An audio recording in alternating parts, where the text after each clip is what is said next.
सत्संग से सोधी आवे, नहीं जीव 84 में जावे। सत्संग से सोधी आवे, नहीं जीव 84 में जावे।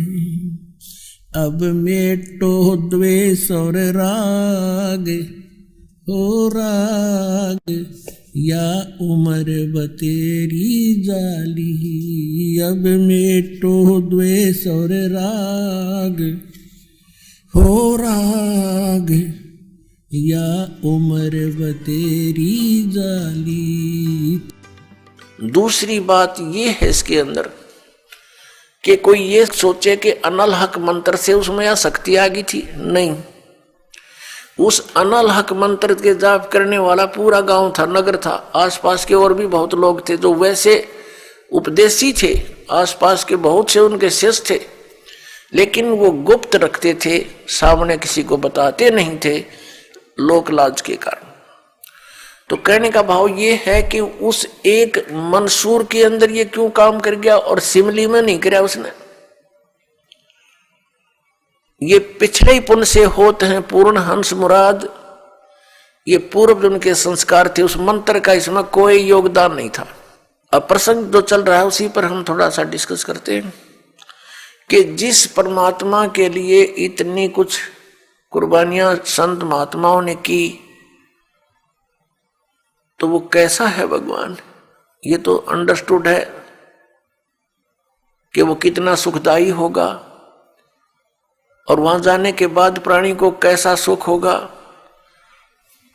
उसके लिए हम फिर कौन सी विधि अपनावें, कौन से ग्रंथ को सत्य माने, किस गुरु की बात पर विश्वास करें। कोई कुछ विधि बताता है, कोई कुछ विधि बताता है, और सभी कहते हैं तुम्हारा कल्याण होगा, तुम्हें मोक्ष प्राप्ति होगी। तो उसके लिए हमने ये जानने के लिए कि कौन सा मंत्र, कौन सी विधि है वे ऑफ वर्शिप जो यथार्थ है। अब जो भी संत कोई मंत्र देता है तो उसके उपासक उसको यही मान लेते हैं कि यही सही है। दूसरा बताता है नहीं ये मंत्र ठीक नहीं, ये विधि ठीक नहीं। तीसरा कहता नहीं ये हमारे गुरुजी ने ऐसे बताया है, ये सही है। इसका निर्णय कैसे हो? जैसे किसी अपराध के ऊपर कुछ अधिवक्ता एडवोकेट आपस में डिस्कस करते हैं। एक कहता है इस अपराध के ऊपर ये धारा लगेगी, दूसरा कहता नहीं इसकी ये धारा बनती है, इसका ऑफेंस इस धारा के अंतर्गत है, तीसरा कहता नहीं इसके ऊपर ये अन्य धारा लगेगी। तो उन तीनों का फैसला कहाँ होगा कि कौन सी धारा के अंतर्गत ये ऑफेंस है? वो संविधान के अंदर देखा जाएगा, और संविधान के अंदर जो लिखा है वो फाइनल है। वो धारा उसी के अंतर्गत वो ऑफेंस है, तो उसके ऊपर वही धारा होगी, उसी के आधार पर उस पर कार्रवाई कोर्ट में होगी। वो सही है। ठीक इसी प्रकार हमारे पवित्र जो शास्त्र हैं, सदग्रंथ हैं, ये सभी शास्त्र हैं जैसे पवित्र पांचों वेद। चार वेद तो ये वेल नोन है, ऋग्वेद, सामवेद, यजुर्वेद, अथर्ववेद। एक पांचवा वेद है, वो स्वयं परमेश्वर के द्वारा अपने मुख कमल से बोला जाता है। प्रत्येक युग में परमात्मा अपने उस तीसरे मुक्ति धाम से यानी सतलोक से चलकर आते हैं और अपने मुख कमल से उस यथार्थ ज्ञान पांचवें वेद को बोलते हैं। वो लिपिबद्ध कर लिया जाता है, वो पांचवा वेद होता है। वो कबीर वाणी है, वो परमेश्वर के मुख कमल से निकली सच्चिदानंद घन ब्रह्म की वाणी है।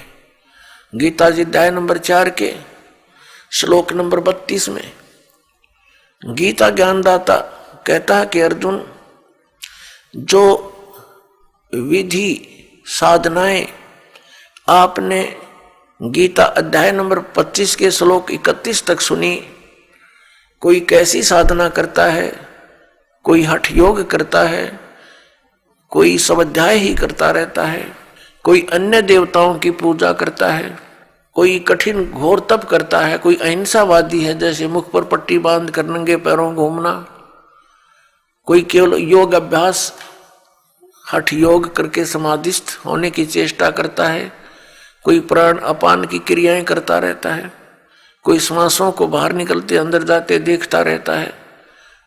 इस प्रकार से सभी साधक अपनी अपनी साधनाओं को वो पाप नाश करने वाली जानते हैं, मोक्षदायक मानते हैं। यदि वो इनको गलत मान ले तो इनको छोड़ दे, क्योंकि भिन्न भिन्न साधनाएं और सभी कर रहे हैं और पाना एक परमात्मा को, तो ऐसा कभी नहीं हो सकता। उस परमात्मा के पाने की एक ही विधि है जो हमारे सदग्रंथों में विद्यमान है।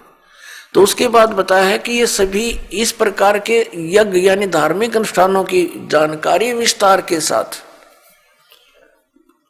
ये चौथे अध्याय के 32वें श्लोक में श्रीमद् भगवत गीता जी में लिखा है कि इस प्रकार के धार्मिक यज्ञों की जानकारी, यज्ञ माने धार्मिक अनुष्ठानों की जानकारी सच्चिदानंद घन ब्रह्म यानी ब्रह्मणे मुखे सच्चिदानंद घन ब्रह्म की वाणी में विस्तार के साथ कही गई है।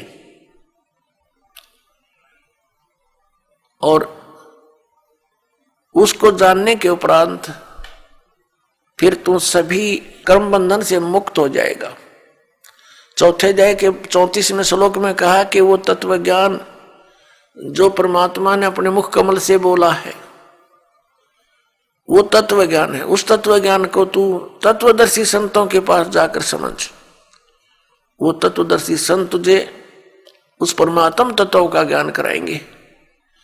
इससे एक तो ये सिद्ध हो गया कि गीता ज्ञानदाता कंप्लीट नॉलेज, स्पिरिचुअल नॉलेज नहीं रखता।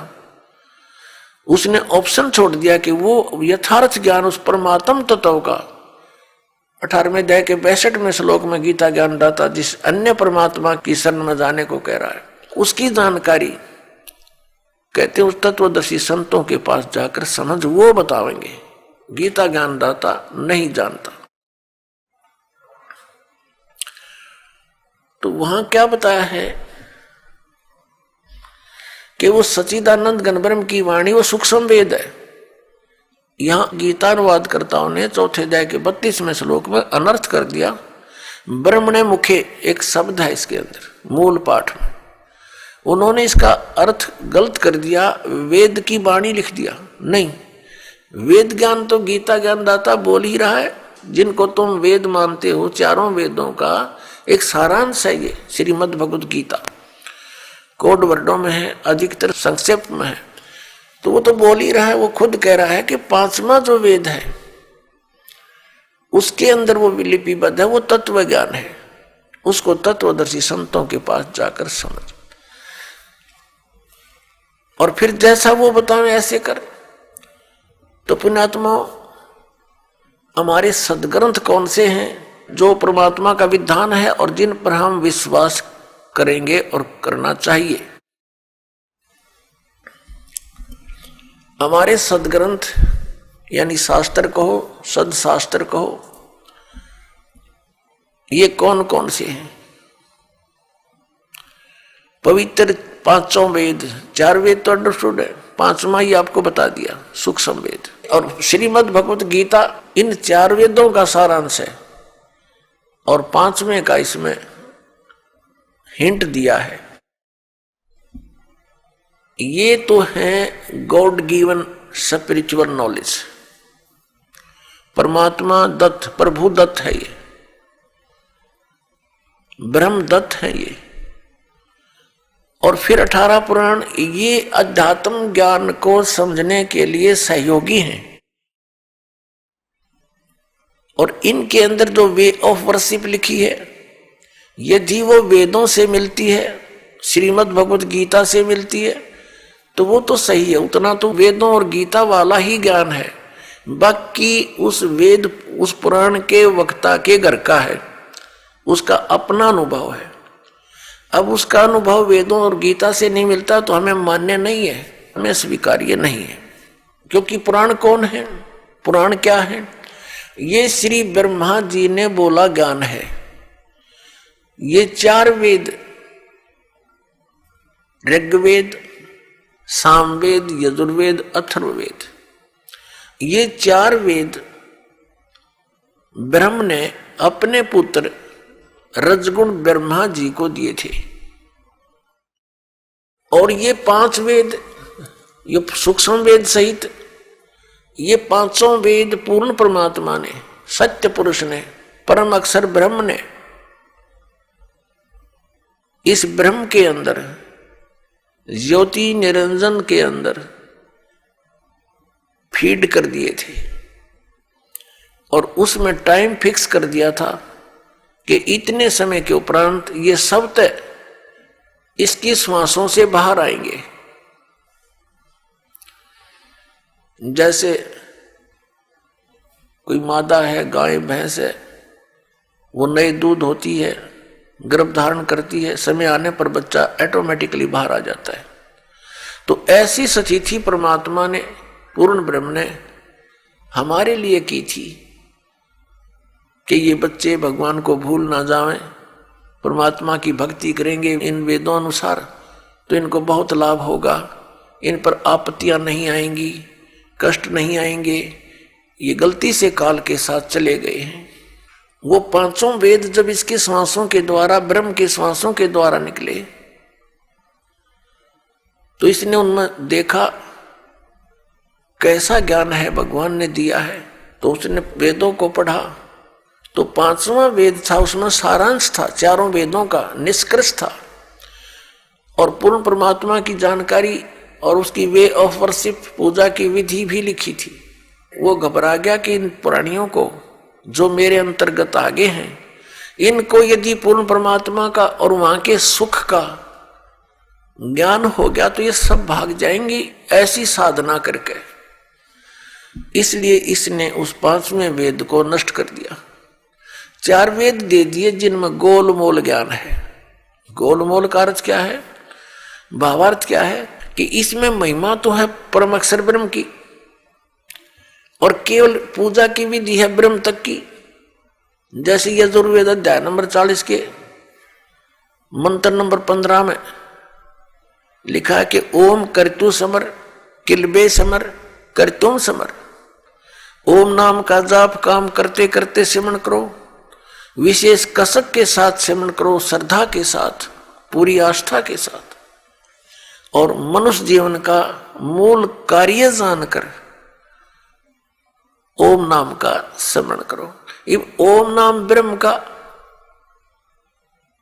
और महिमा इसमें बता रखी है। परम अक्षर ब्रह्म है जिसकी पूजा से पूर्ण मोक्ष होता है, उसके ऐसे चिन्ह हैं, वो ऐसी लीला करता है। अपने आत्मा दास के सत्संग में मुख्य तौर पर 3 ब्रह्म होते हैं, 3 ब्रह्म यानी 3 प्रभु, 3 पुरुष। एक सरब्रह्म, एक अक्षर ब्रह्म, एक परम अक्षर ब्रह्म। दूसरे शब्दों में एक सरपुरुष, एक अक्षर पुरुष और एक परम अक्षर पुरुष। तीसरे शब्दों में ईश्वर, परमेश्वर। ये 3 मुख्य प्रभु हैं। मुख्य तो वैसे एक है, लेकिन हमारे सदग्रंथों में जो विशेष ज्ञान दिया है इन तीनों के विषय में। और इसके पश्चात 3 प्रभु और माने हैं, रजगुण श्री ब्रह्मा जी, सतगुण श्री विष्णु जी और तमगुण श्री शंकर जी, और आदि शक्ति प्रकृति देवी ये दुर्गा है। इनके बाद फिर बहुत से देवता हैं जो भगवान की भक्ति करके ही कुछ उन्होंने अपने टायर में हवा भर ली, यानी परमात्मा की कुछ भक्ति संग्रहित करके और वो कुछ सिद्धि युक्त हो करके अन्य प्राणियों से श्रेष्ठ बने दिखाई देते हैं, वो भी देवता है। यानी श्री ब्रह्मा जी रजगुण, श्री विष्णु सतगुण, श्री शिव जी तमोगुण, ये अन्य देवताओं में है। और ये